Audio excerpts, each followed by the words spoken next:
Hey y'all, Samantha. Got a tutorial for you. One of my YouTube buddies asked me if I would show her how to make a gift bow.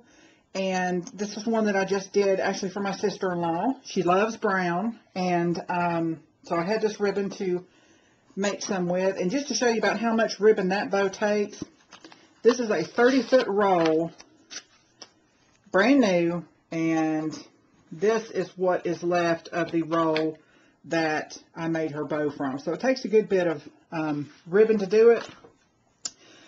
This is the fullness that I like. You can make them even poofier or a little less so, just depending on what your taste is.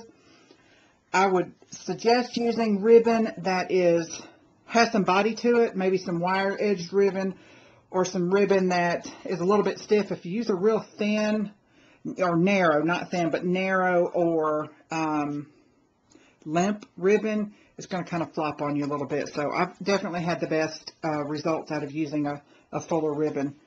And I don't know if this is the correct technique, but this is the way I learned to do it, and it works great. And I've had many people ask me to tie bows, so might not be that technically correct, but it works. So here we go. This only takes a minute. Like you're going to start making a regular bow. And if your ribbon is one-sided like this is, what I do is, as I make my loops, to make sure the pattern is on the outside, I just make loops back and forth, back and forth. And if the ribbon gets twisted, just twist the ribbon as you're holding it to keep the pattern on the correct side. And at first, try to make your loops the same size. And see, this one I need to turn. Just twist it. And it will stay twisted if your ribbon has some body. And you just keep making loops. And then as it starts getting to the fullness that you want, I will start slightly reducing the size of my loops to make it a little fuller towards the center. And I just keep making loops. I mean, super easy. My son is holding the camera for me so I could do this. And I'm sorry, y'all, if I'm bouncing around. I told him to hold it real still, and he's having to bounce around to keep up with my hands. So hopefully y'all can follow us. And more loops. And I think I might make one or two more for this one to get the kind of fullness that I like. And you see, I'm kind of making these a little bit smaller than those on the outside. And then I'm going to twist this ribbon again and make that loop there. And then one more. Twist it again to bring it down. And then holding on to the center, what I do is cut one of my tails to cut it from the roll.